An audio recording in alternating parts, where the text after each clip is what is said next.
voices blending, melodies ascending, harmony in the air.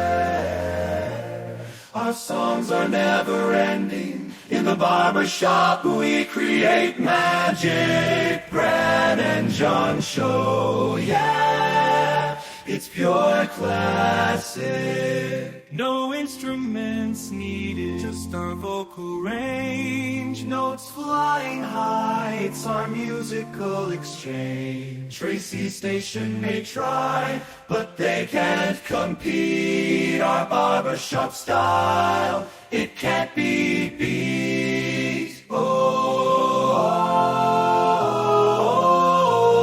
the harmony of voices, so sweet. In the barbershop of life, our tunes will repeat. No need for instruments, no need for a band. Just the Brad and John show, the finest in the land. John Combest, what's today? What day is today? Today is Barbershop Quartet Day, Polka Boys Day, and also TGIF. And, well, I think you got them backwards. It's actually TGIF, which means it's Barbershop Day, Polka Day, and then we get with John Combest. This is the man right here. You're listening to him, the expert on so many different things. I just pale in the comparison to all the knowledge he has in his huge brain. As a matter of fact, he does this with 3/4 of his brain tied behind his back. I have to essentially use Chat GPT to keep up with him. But that's John Combest. And what he does is he mimics, for 23 years now, mimics a guy by the name of, what's that guy's name again that does the I don't think he's still around doing it himself anymore. He sold it off. But what's the thing you idolized all the time? The what I report? think it's Mark Dredge or something like that. The Matt Drudge Report. Drudge, that's who it is. Fatty Matty Drudge, that's right. Right. And John does it on a local level. He's done it for 23 years, never misses a day. He has numerous things every single day on johncombest.com, all important things you should know about. But what we do is we cull, I always like that word, cull the most important things, and we start off on Friday. Before we can get to the actual top three, we have to bring in the Polka Boys. Time for the John Combest Top 3. And I was saying, John takes all this information, and we bring this guy in. What's your name, sir? I'm Casey Kasem. And what do you do? Now on with the countdown. The Polka Boys. Hold on a minute. I got to wait for the Polka Boys to stop. Okay, what do you do again, sir? Now on with the countdown. And we start off with? In third place. Brad, in the last few years, the better parts of your life have been dominated by folks with the initials JC. You know, as the proprietor of GodSquad.cloud, you're led by our Savior, our Lord and Savior, Jesus Christ. You do a morning show with a guy named John Combest, JC. You're a big fan of McDonald's drive-thru, where you're frequently greeted with a smiling visage of John Cena. And almost exactly a year ago, you were smitten by the intellectual, how do we put this, Brad? The intellectual beauty, charm, charisma of another JC. That would be Jamie Corley. Do you remember Jamie Corley, Brad? Excuse me, I'm swallowing my morning drink. Yes, I do. And she was running at the time for Missouri Secretary of State. You know, it was a free-for-all. 8 people in the race for Missouri Secretary of State. We knew Jamie before she ran for this. We knew she was doing important things before then. We knew that whatever happened in the Secretary of State's race, whether she won or whether she didn't win, she would go on to continue to do meaningful things. And today, Brad, Jamie Corley is the executive director of a 501c4 nonprofit, Prescription Benefits Matter. Now, Brad, what would that acronym be for Prescription Benefits Matter? Prescriptions Benefits Matter. PBM?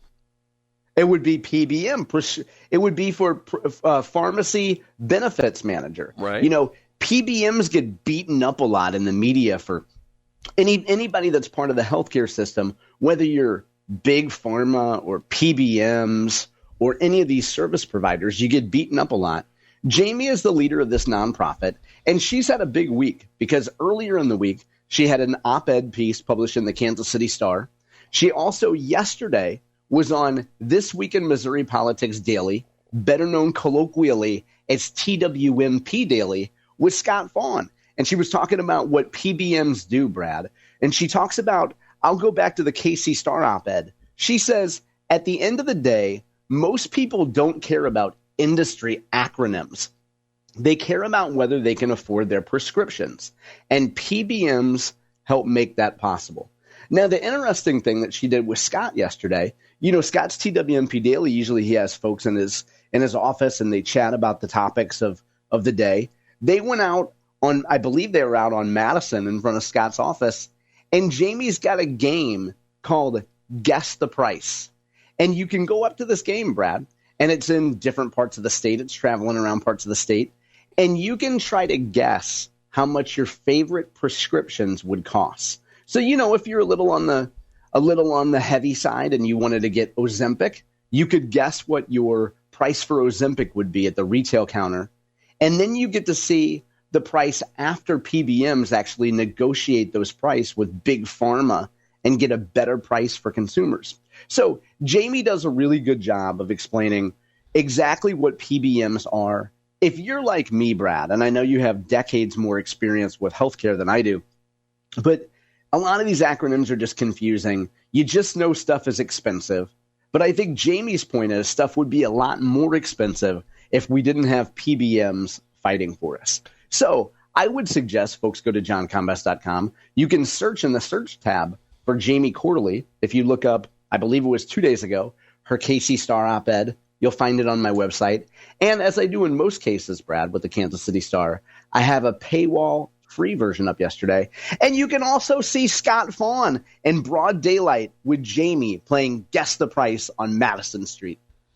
John, I now totally understand. I know you don't get inside the 270 circle. You rarely come inside. No, the I try 270 not circle. to, yeah. Okay. Several times I drive eastbound on 70 into downtown St. Louis. Call me crazy. And when I go, if you're going east in 70, you cross underneath Hanley, and then you go down the hill into Cool Valley. And on several occasions, I've seen people with their hands outside their cars aimed at these office buildings just to the, I guess it would be to the south of I-70. It'd be to the south. And what building is there, Brad? Can you say it in an express way for me, and maybe I could write down the script? Well, the interesting thing is when I see these people's hands out the window, they only have one finger on their hands. And I'm thinking to myself, wow, I wonder if those people had... And they're saying that drug companies and drug providers are number one, right? Right. They're saying that they're expressing their views with on the scripts with one finger at that place in Cool Valley. Two things. Second thing, I don't know if you know this or not. There was some hard feelings in that Secretary of State race. I mean, even though... Oh, there were. Brad, what happened? Did Jamie Corley try to go down a slide at Carshield Field and Mike Carter clotheslined her? Are you talking about that? No. You don't know about this? No, I don't. Tell me, Brad. Jamie Corley, we're talking about, acronyms. Jamie Corley did an FY to MC, and it's now Jamie Corley Field instead of Carshield Field. And has nothing to do with Mike Carter anymore. And I didn't know. When you said MC, I thought from one moment, maybe you meant Mary Elizabeth Coleman, but that's MEC. Yeah, it's MEC. And when you bring up Mary Elizabeth Coleman, you know what I'm saying? I don't even What know are you where to saying to start that, Brad? from all of the things that have been said that are just wrong. You can't hurt by just play your favorite quote. Okay, Oh, so I love it's that no quote from longer NBC. Carshield Field that was essentially brokered by Mike Carter. It's Jamie Corley Field. And what happens is, I don't know if you know this or not, when you come in for any of the Hooters games, because the Hooters play out there now.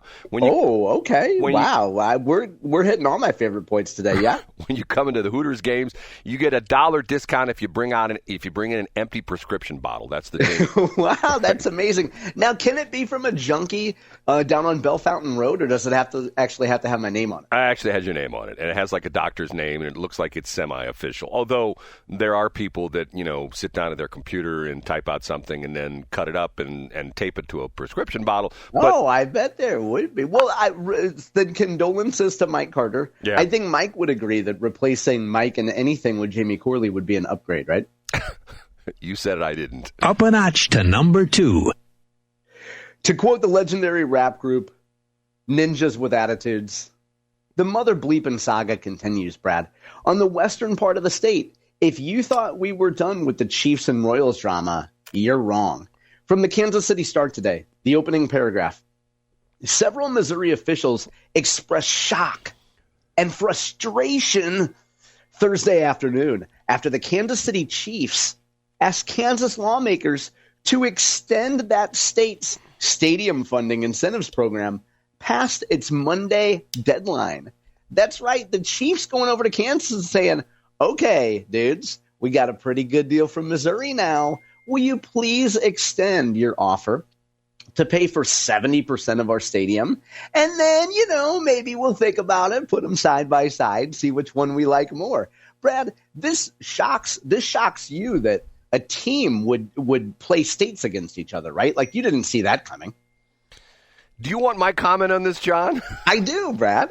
Well, John, I'm looking at my Brad's top 3, and it's my number 1 story. So, let's not step on it for B block, Brad. But I do have 2 good quotes here. Do you mind if I get those? No, go ahead, because I have a different angle on this, as I normally do. Yeah, as you normally do, Brad, as is your wont. A quote from Missouri State Rep Chris Brown, who's not the exact same person as the noted rapper, dancer, and R&B crooner, the other Chris Brown. This Chris Brown says, well, that's a shot in the gut, said Chris Brown, who handled the Missouri proposal. I didn't see that coming. I thought the Chiefs were fairly secure, staying right where they're at. I generally don't like ending sentences in a preposition, but I think Chris Brown was probably caught off guard by this news, so we'll forgive him for that. Also, Senator Curtis Gregory, he handled the bill in the Senate. He says, talking about the Chiefs, they've been able to chew on this Kansas offer for what, a year now? And, I firmly believe if they wanted to be in Kansas, they would have already signed the paperwork. So Governor Kehoe's staff put a positive spin on this and says, hey, essentially what we did during the special session was so good that now the Chiefs, being a business, are going to go to the other state and say, wow, look at what Missouri did. Missouri put such a great offer on the table. I think that's actually a pretty transparent thing for Kehoe's office to say, because we all know that's what the Chiefs are doing anyway. So, Brad, I would also point folks to the fact that Mayor Quinton Lucas was on our friend Pete Mundo's show in Kansas City yesterday with pretty frank talk about it as well. And, I thought the most curious thing about Quinton Lucas's conversation with Pete was that Quinton name-dropped Bill Eigel. He said, hey, even guys like Bill Eigel and then people on the far left think that this probably isn't, that the teams are, pitting the states against each other. And Quinton's like, look, I'm not as far as Bill Eigel is on this thing. But Quinton's point was eventually, look, guys, at some point you put your hands up and you say, will you guys just make a decision about this? John, you know what? I think that prompts later in the show a call to B2 Bill. What do you think? I think that we've hassled him enough, probably, Brad. John, you're never any fun. Okay, here we go with number 1. The number 1. Brad, I'm going to read you a delicious quote from Josh Hawley, and I can't believe I put those words together, so pause on that whole thing.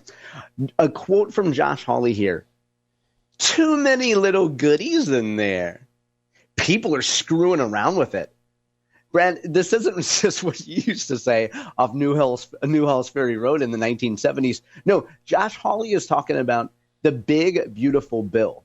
And let's remind everybody, if they haven't heard on national news or on this show, Donald Trump says he wants lawmakers to stay until they pass the big, beautiful bill July 4th. He wants it on his desk by Independence Day. And there's a whole back and forth going on, not in a good way, but in a negative way, between the U.S. House and the U.S. Senate. Now, Josh Hawley, usually you have U.S. senators that complain about the House messing up their bill before it gets sent back to the Senate. But this time, Josh Hawley says, look, we as senators should keep a version of just what the House has done. We're going to, quote unquote, protect Medicaid. We're going to go after waste, fraud, and abuse, but we're going to protect Medicaid. What Hawley says is happening is that these little goodies that I referenced, he says they are, quote, Green New Deal subsidies back into this bill. So in other words, Hawley is saying that his compatriots, his colleagues in the Senate, are loading the House bill up with Green New Deal subsidies. I guess stuff like wind and solar and brakes for those companies, instead of just keeping it the way Trump wants it, which is exactly what came out of the House. For his part, Hawley says that he talked to the president just the other night, and the president told Josh Hawley, you keep fighting and you make sure that the Senate doesn't change that House bill. So once again here, Brad, we see Josh Hawley doing a couple key tactics to point out that he's a populist. He says, don't mess with Medicaid. He says, don't add these Green New Deal subsidies for these silly wind and solar projects. And also, Donald Trump is on Josh Hawley's side. So it's a pretty good triumvirate, if you will, a trident to use against people criticizing Josh Hawley. How long do you think before Josh Hawley runs for president? Probably a year. You think he'll be I say you want to get through the 26 elections. So what? That'd probably be 14, 15 months we start hearing about it. So you think he's going to be starting to make some waves late 26, early 27? Yeah, I would think so. And I think it's going to be – I don't think he'll do it outwardly. I think he'll manufacture some sort of a draft Hawley movement. And then that everywhere he goes, he could be like, people are saying I should run for president. It's so humbling. I don't know. But, yeah, I think I think he and his team will probably be starting a draft Hawley movement by the end of 2026. Will that movement involve a letter and stepping stones? Will that our ladder? What do you think that would involve? A ladder and stepping stones? I think so. I think that it would probably involve, maybe he could get Brad Hildebrand to take him to either Home Depot or Lowe's. Usually you get trespassed from there, Brad, because you stand around and you tell people which screws were used in a P-51 Mustang. But I digress. By the way, John, I haven't mentioned this in a while, but 2 weeks ago, I made a 911 call that got someone trespassed. Oh, no way. Are you serious? Yeah. Unfortunately, I was at a gas station that I frequent from time to time, and the one manager there knows me.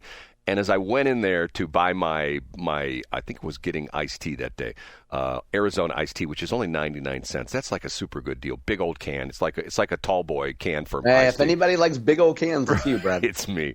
And there was a heated conversation going on in the front of the store between the manager, who I know and who knows me, with a guy who looks like he was, I would say, homeless. And the confrontation, well, at that point in time, it wasn't really a confrontation, but he was asking the guy to leave the premises, and he tried to escort him out the door into the parking lot, and that didn't work. So Brad grabbed my phone and dialed 911.